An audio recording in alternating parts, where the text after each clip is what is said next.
Saya biasa dipanggil Paman Dodo. Jadi saya mengelola PAUD Playgroup TK di Fast Track Fun School di Yogyakarta di Jalan Perumnas belakang Amplas. Kebetulan kami dalam hal ini juga satu tim dengan Bu Alisa mendalami tentang pendidikan anak usia dini, terutama fokusnya memang untuk anak usia 0 sampai dengan 6 tahun, gitu ya. Kemarin waktu saya ditelepon Bu Alisa karena Bu Alisa berhalangan tanggal hari ini yang seharusnya rencananya memang tanggal 23. Habis itu saya juga langsung stres. Apalagi dengan topik yang spesifik yang memang fokus di korupsi yang saya terus terang nggak begitu banyak paham tentang hal itu. Begitu. Dengan begitu saya jadi belajar. Nah, setelah sebelumnya tadi saya sempat mengikuti sesi sebelumnya. Saya mau cerita dulu di awal. Cerita ini adalah cerita pengakuan saya juga. Nampaknya saya juga salah satu pelaku korupsi. Jadi ceritanya gini, kebetulan saya asesor juga, asesor Badan Akreditasi Nasional untuk PNF, Pendidikan Non Formal, salah satu yang menjadi yang lembaga yang diasesori itu adalah selaku asesi, yaitu lembaga-lembaga PAUD gitu. Nah, awal-awal saya jadi asesor, saya pernah dapat tugas di Bandung gitu. Ya, pikir saya Bandung Kota begitu ya. Ternyata ada di Batu Jajar itu, kalau misalnya Bapak Ibu pernah ke Rongkop atau ke Tepus begitu ya, yaitu mirip-mirip gitulah, dari Jogja ke Batu Jajar itu seperti dari Bandung ke Batu Jajar itu seperti Jogja ke Rongkop atau Tepus begitu. Perjalanan sekitar 2 jam. Bahkan waktu itu angkot 2 kali, habis itu ngojek sampai satu desa gitu, ojeknya nggak mau nerusin. Padahal masih belum sampai gitu. Untungnya waktu itu di sana juga ada pos ojek, meskipun saya harus menunggu dan dicarikan, terus akhirnya dapat nyambung lagi sampai posisi yang atas lagi dengan jalan bebatuan yang setapak. Nah, ceritanya poinnya begini, waktu itu setelah proses visitasi, saya dapat tugas visitasi selesai, pulang-pulang itu saya dibawain kresek hitam gitu dan dibuka. Bapak ini mohon diterima, bukan maksud apa-apa begitu. Tahu Bapak Ibu isinya apa? Isinya gula aren yang dibikin sendiri. Jadi yang kebetulan kepala sekolahnya itu juga sekaligus seorang produsen gula aren, produksi rumah tangga begitu. Beliaunya tahu sendiri ya, kalau untuk pendidikan PAUD itu bukan sebuah bisnis, jadi betul-betul pengabdian, sehingga banyak guru, pengelola, kepala sekolah itu harus pinter-pinter ubet untuk mencari income untuk menghidupi keluarganya. Nah, waktu itu saya dengan sadar memang menerima gitu. Jadi itu termasuk ya Pak. Dan saya tidak laporkan gitu. Tapi dengan satu kesadaran diri, saya siap kalaupun toh nanti mau dikembalikan ya sudah, tak belikan di pasar keranggan, balikan ke negara gitu. Jadi tapi setelah itu kemudian saya memang cukup bersikap tegas ya, karena cerita-cerita dari sesama teman asesor yang lain kalau tidak kita cek itu kadang-kadang memang juga ada isi yang lain, yang memang itu kode etik profesi sebagai asesor juga tetap menyalahi, dan kode etik itu saya yakin untuk melindungi para asesor sendiri dari tuntutan hukum begitu. Baik, saya akan mulai diskusi. Fokus kita, saya akan sharing ke masalah pengasuhan anak, terutama anak usia dini 0 sampai 6 tahun. Nah, boleh next. Dalam hal ini sebelumnya saya mau review sedikit tentang proses penanaman nilai pada individu dari zaman ke zaman. Pada tahun 60-an, 70-an ini mungkin masa-masa kita, masa kita ya. Saya 70 sekian, waktu itu mobilitas penduduk masih sangat rendah. Sumber nilainya adalah orang tua dan tokoh masyarakat atau pemuka lingkungan, agamawan dan juga ketua suku gitu ya. nilainya tertanam secara jelas, clear gitu. Secara jelas, konkret dengan kata-kata yang itu berupa memang prinsip-prinsip yang disampaikan oleh Bapak Ibu atau Bapak Ibu ke anak berupa nasihat-nasihat begitu. Nah, kemudian beralih ke tahun 80-an, tidak lama sekitar 10-20 tahun berikutnya gitu ya. Mobilitas sudah mulai meningkat. Skala masih skopnya nasional. Perpindahan penduduk sudah sangat terjadi sudah sangat banyak, tapi skopnya masih nasional. Sumber nilainya juga sudah mulai sedikit bergeser. Keluarga ada, sekolah dan lingkungan masyarakat. Begitu. Nah, zaman sekarang 2000-an itu mobilitas sudah sangat tinggi dan sifatnya sudah global. Jadi sudah perpindahan penduduk antar negara itu juga sudah banyak terjadi. Apalagi di Jogja ini banyak yang mix couple gitu ya, punya pasangan orang asing gitu. Sehingga sangat biasanya itu yang juga banyak kasus-kasus itu yang memungkinkan untuk perpindahan penduduk. Sumber nilainya juga sudah mulai beralih lagi, yaitu keluarga, media massa, dan juga internet. Nah, di tahun 2000-an ini akarnya jadi gamang, begitu. Nilainya tertanam menjadi sesuatu yang tidak clear, tidak jelas, gitu. Lebih pada tataran kebajikan-kebajikan. Itu kita lihat semua periode, semua masa ini keluarga tetap selalu menjadi faktor yang mempengaruhi untuk menanamkan nilai di keluarganya masing-masing. Begitu. Baik, selanjutnya. Nah, kalau kita bicara soal individu, karakter secara umum individu itu ada 3 elemen, value, nilai-nilai yang dia pegang, terus kemudian karakter sama life skill. Nah, kalau kita kaitkan dengan saya jadi terkait dengan kebetulan di sini Fakultas Kedokteran yang mengadakan salah satu penelitian riset di bidang neuroscience itu kan bilang bahwa semua ini sentralnya ada di otak, ada di saraf, gitu. Semua sentralnya, semua aspek tumbuh kembang anak itu sampai menjadi individu dewasa itu sentralnya ada di saraf. Nah, berdasarkan riset perkembangan otak manusia sampai dengan usia 18 tahun itu katanya sudah mencapai 100%. Jadi potensinya sudah betul-betul mentok, semua hal sudah terbentuk secara matang, begitu. Itu artinya termasuk karakter kita, nilai-nilai kita, life skill kita yaitu sudah sempurna di usia kurang lebih 18 tahun. Artinya potensi kecerdasan juga sudah tercapai 100%. Nah, sedikit saya kaitkan dengan pendapat saya, itu artinya apa? Kalau misalnya sudah manusia dewasa itu sudah nggak bisa dilakukan pembentukan kembali karakter ini, pembentukan memperbaiki nilai-nilai karakter yang sudah dimiliki, sehingga ya memang yang paling efektif adalah bukan pencegahan tetapi lebih pada yang tadi disinggung bahwa pelaku korupsi itu banyak yang nggak tahu, ya makanya dikasih tahu gitu. Itu lebih ke langkah-langkah yang diperlukan. Ketika melakukan ditindak tegas, ben kapok istilahnya gitu. Nah, itu adalah langkah-langkah yang dilakukan untuk individu dewasa. Sementara kebetulan yang kami otak-atik itu adalah usia anak-anak yang betul-betul masih kinyis-kinyis, kayak masih 0 sampai 6 tahun yang fokus pendidikannya ada di keluarga dan sebagian sebagai support system itu adalah sekolah preschool, baik playgroup maupun TK.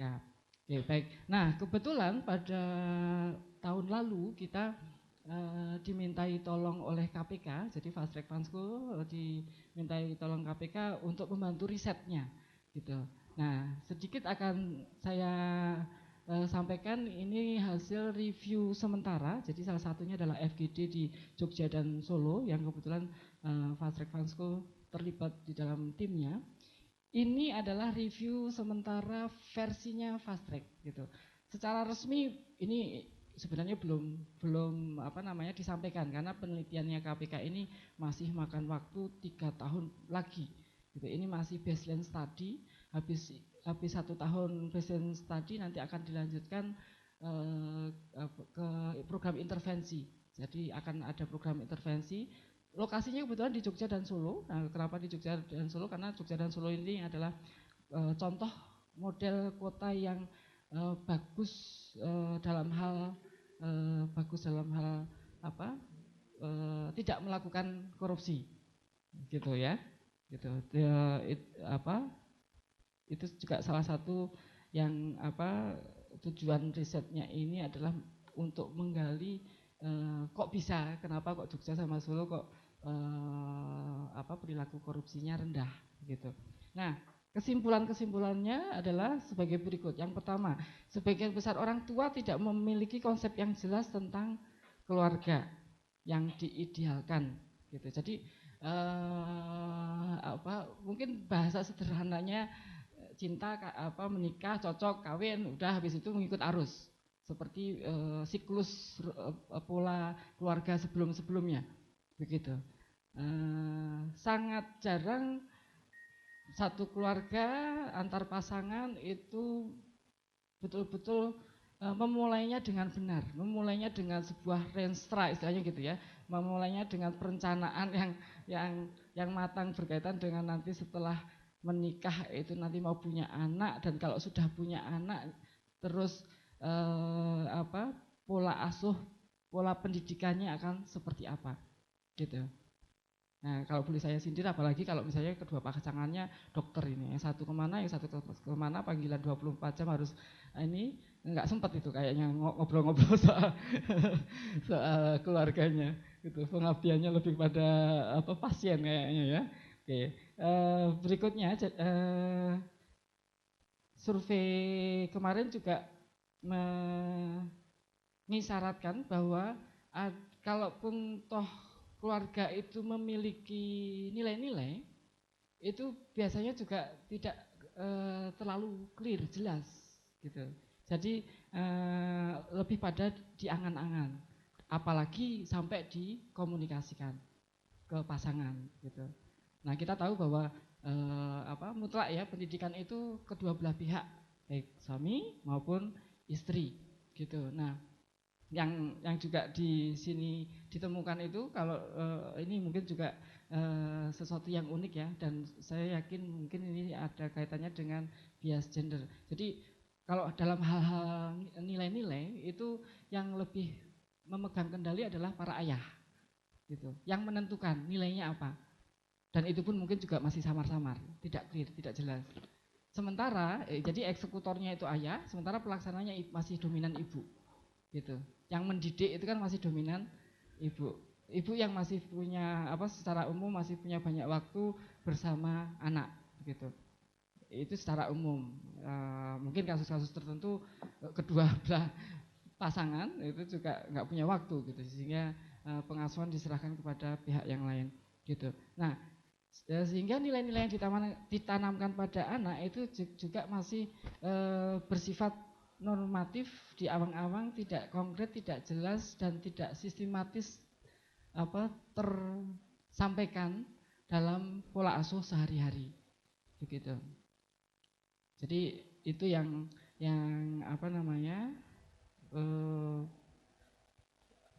pembahasan review awal dalam hal temuan-temuan riset Fast Track Fun School. Nah, berikutnya nilai-nilai secara umum itu orang tua punya harapan-harapan gitu. Jadi pengen anaknya itu religius, punya akhlak yang baik, jujur, tanggung jawab, dan itu semua sangat terkait dengan pendidikan anti korupsi sebenarnya begitu.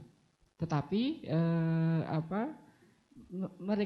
mereka tidak punya pola yang sistematis bagaimana memformulasikan nilai-nilai itu ke dalam pola asuh ke anak begitu. Secara sederhana misalnya, Jadi pola asuh yang terjadi itu betul-betul alamiah, mengikut arus, dan dari teorinya memang ini siklus ya, pola asuh itu siklus. Bapak kita sebagai ayah sama ibu gitu, sebagai orang tua itu sebagian besar hanya meneruskan pola asuh yang dilakukan oleh bapak ibu kita. Itu artinya nenek moyang kita dan ke atas terusnya itu betul-betul siklus. Jadi kadang-kadang yang jelek-jelek ya tetap lestari ya, karena kuat sekali kita meneruskan pola asuh ya. Dulunya ketika kita dididik dengan cara seperti apa, nah itu jadi model yang akan kita teruskan untuk mendidik anak kita gitu. Oke, berikutnya orang tua tidak memiliki sumber yang jelas mengenai dari mana mereka mendapatkan pengetahuan tentang pengasuhan anak. Jadi nggak ada sekolahan jadi orang tua. Ya ini sesuatu yang menurut saya sangat tidak ideal ya. Yang terjadi kalau sadar bahwa menjadi orang tua itu harus mengupgrade diri, sebagian proaktif mencari sendiri, ikut seminar-seminar, ikut parenting begitu. Tapi sebagian besar masyarakat kita nggak ada bekal, sudah begitu setelah terjerumus dengan ikatan keluarga, ya terus kemudian terjebak dengan rutinitas sehari-hari dengan pola-pola yang sebatas pengetahuan masing-masing begitu. Nah, kemudian lanjutan tentang korupsi dan nilai-nilai masyarakat. Ini beberapa hal yang review yang bisa saya sampaikan. Semua responden, jadi responden itu dengan berbagai macam latar belakang dikelompokkan dengan berbagai macam kelompoknya masing-masing, ada banyak waktu itu, memang detail sekali. Terus itu secara umum mereka menyampaikan bahwa korupsi di Indonesia itu sudah sangat memprihatinkan gitu. Dan orang tua tidak memiliki informasi yang detail, yang mendalam tentang korupsi. Mereka tahunya isu-isu besar yang ada di TV-TV. Tetapi proses dalamnya, detailnya itu sangat awam sekali. Begitu. Jadi tahunya itu politisi, pejabat yang ada di TV kena kasus korupsi dan sedang dalam proses peradilan gitu. Terus kemudian dihukum atau dipenjara begitu. Jadi apalagi soal undang-undang, boro-boro tentang undang-undang pasti nggak akan tidak banyak yang akan tahu gitu ya, gitu. Nah, terus kemudian informasi yang kurang ini itu biasanya juga mereka hanya tahunya itu ketika dalam kasus-kasus yang mereka alami, ketika misalnya naik mobil, naik motor melanggar atau pas ada cegatan dalam tanda petik begitu ya, yang sederhana seperti itu. Tapi proses di dalamnya secara secara mendalam banyak orang tua yang tidak paham begitu. Oke, berikutnya tentang penyebab korupsi. Sebagian besar orang tua Jogja dan Solo itu meyakini bahwa penyebab korupsi itu karena moralitas dan kurangnya pemahaman agama dan akhlak gitu. Itu memang normatif sekali ya gitu. Nah, itu diyakini sebagai penyebab utama gitu. Sebagian orang tua berpendapat bahwa korupsi itu memang terkait dengan politik juga gitu. Politik dan tingginya biaya politik gitu ya istilahnya. Nah, jadi kalau misalnya mau naik jabatan itu ya memang harus beli dulu. Nah, nanti setelah dapat jabatannya tinggal berpikir gimana caranya balik modalnya begitu. Nah, berikutnya nilai-nilai yang dipercaya oleh orang tua yang terkait dengan pendidikan anti korupsi itu adalah akhlak, nilai akhlak, jujur, sederhana, tanggung jawab dan berani. Berikutnya boleh. Kalau ini adalah nilai-nilai anti korupsi yang ditetapkan oleh KPK. Itu jujur, peduli, mandiri, disiplin, tanggung jawab, kerja keras, sederhana, berani, dan adil. Oke, baik. Nah, lalu gimana secara spesifik kita diskusi tentang pencegahan dalam hal pengasuhan anak supaya anak nanti tidak menjadi pelaku gitu. Berikutnya, Mas, boleh? Tetap ya, seperti yang tadi di awal kita yakini bahwa semua masa, semua periode keluarga menjadi hal yang utama, yang pertama untuk penanaman nilai ke anak, gitu. Satu hal yang mudah untuk dibicarakan, tapi saya yakin, saya selaku orang tua juga dalam hal mempraktekannya seringkali ada banyak masalah di kehidupan sehari-hari kita, gitu. Berikutnya, memperkuat peran keluarga itu adalah satu faktor kunci, jelas. Nah, ketika orang tua, ayah dan ibu sudah paham tentang pentingnya pendidikan anti korupsi ini ke anak, itu artinya bagaimanapun juga keluarga yang ideal itu adalah keluarga yang memiliki nilai yang jelas. Nah, universal value yang ada sekitar 11 ataupun juga nilai-nilainya KPK yang anti korupsi itu bisa jadi prinsip-prinsip yang dipakai dalam pengasuhan, gitu. Contoh yang sederhana, ibu, bapak mungkin sepele, ada yang punya anak cucu yang masih usia balita, ambil secukupnya. Itu istilah yang paling sederhana yang bisa kita katakan ke anak secara terus-menerus. Mereka ambil makan, mereka ambil jajan, mereka ambil sesuatu, kita bisa katakan ambil secukupnya ya, gitu.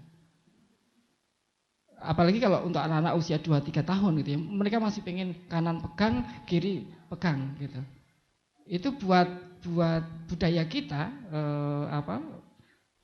banyak sekali itu sesuatu yang enggak terpikirkan bahwa itu berkaitan dengan nanti pembentukan nilai gitu. Malah justru kadang-kadang ketika berkunjung ke rumah saudara begitu ya, yang satu ngasih apa, dua-duanya pegang, bingung anak kanan kiri pegang makanan begitu. Dan juga ketika anak sehari-hari makan 3 kali sehari, mereka ambil secukupnya, dan yang terjadi tidak, dan apalagi ketika diambilkan makanannya tidak habis, itu banyak orang tua yang tidak memikirkan bahwa itu ada kaitannya dengan nanti pendidikan nilai anti korupsi gitu. Jadi satu hal yang simpel, sederhana, tapi kalau orang tua nggak pegang nilainya, akhirnya tidak ada penanaman nilai yang jelas, gitu ya. Terus kemudian menyelaraskan nilai-nilai yang ingin ditanamkan dalam keluarga itu ke dalam kultur keluarganya masing-masing. Jadi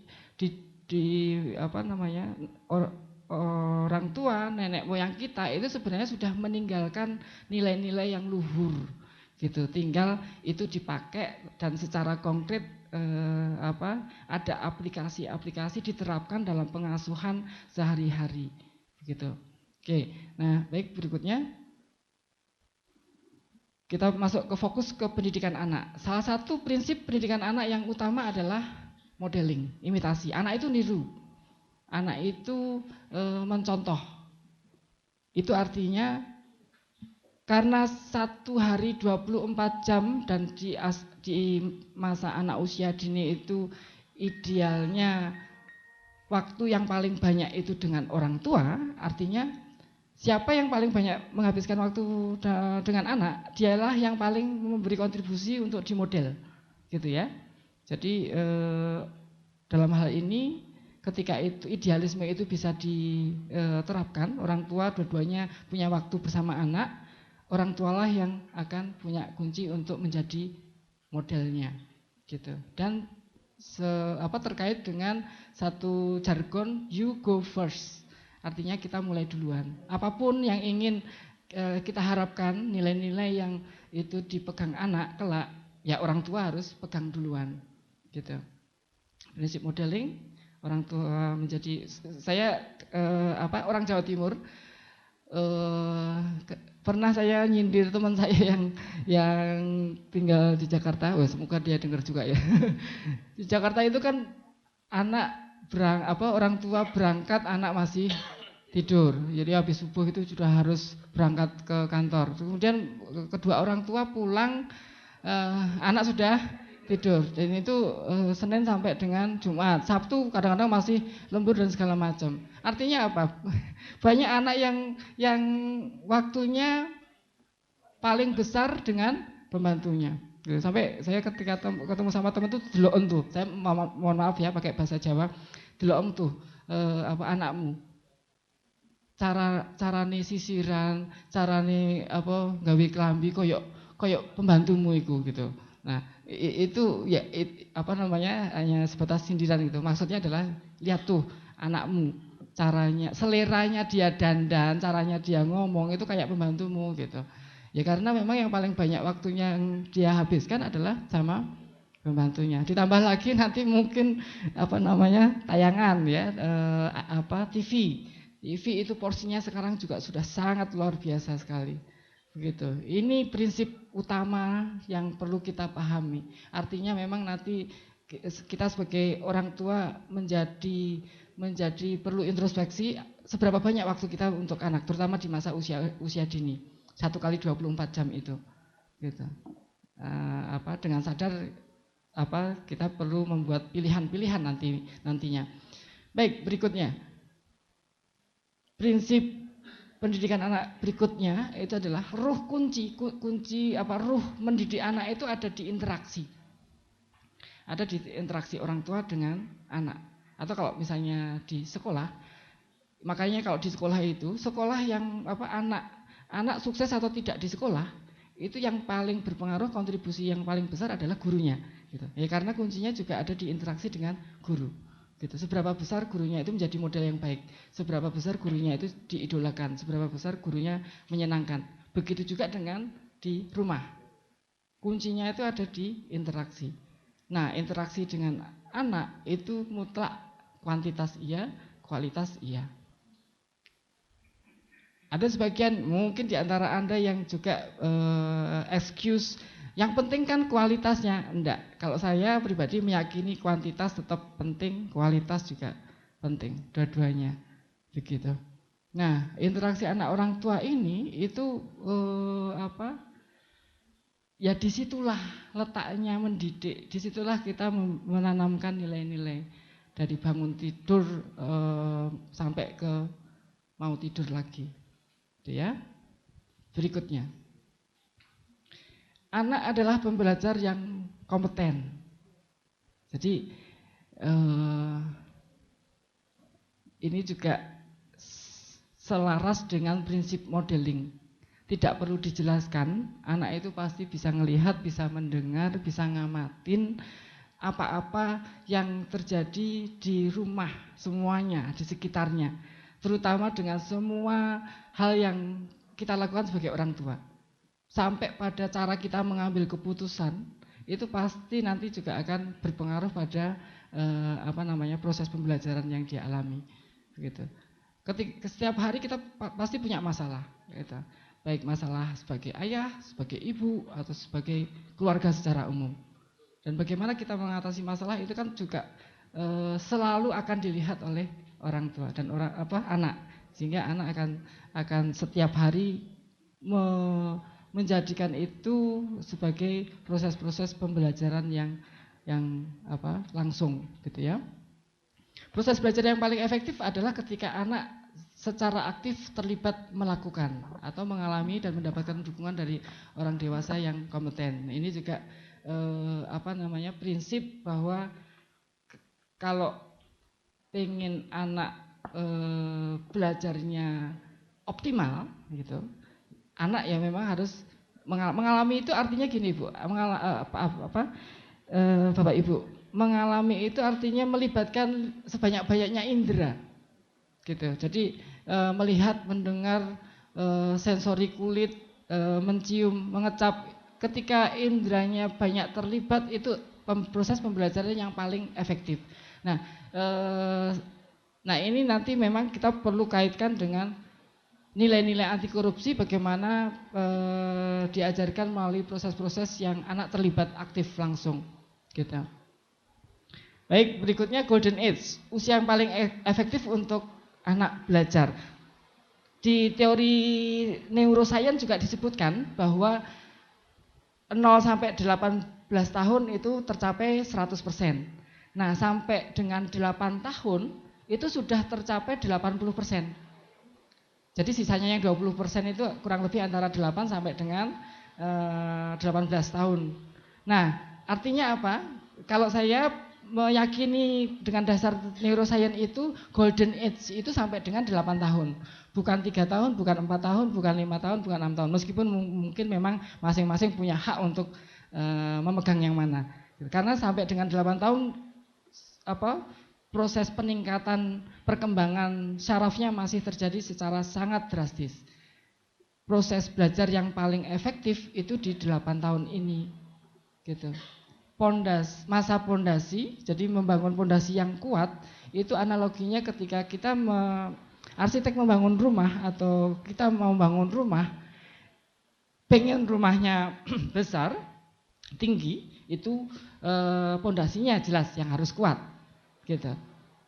Semakin besar pondasinya, semakin dalam, semakin kuat, materialnya harus pilihan. Karena pondasi itu menepang beban berat di atas, gitu.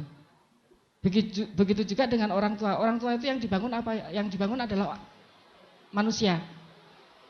Pada dasarnya kita sebagai orang tua itu kan kita membangun manusia. Nah, membangun pondasi manusia itu di 8 tahun pertama yang sangat vital.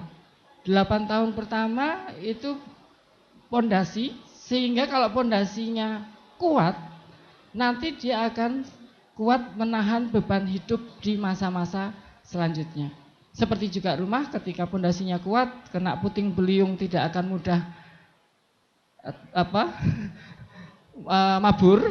Terus kemudian kena banjir tidak mudah hanyut, kena gempa bumi tidak mudah rubuh.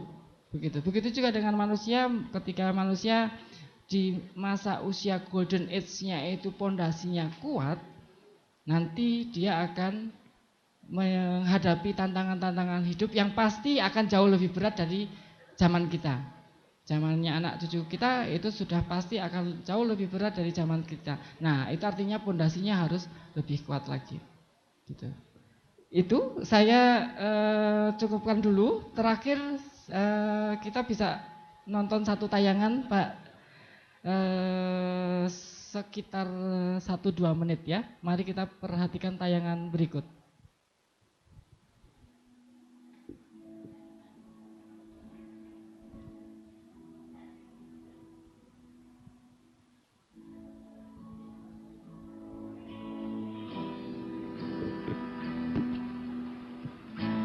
Looks like rain again today. Dark clouds gather and fill the sky. Don't know how to talk to you, just know how to say goodbye. Would you like to go to private life? I don't think so. Did you see it back there?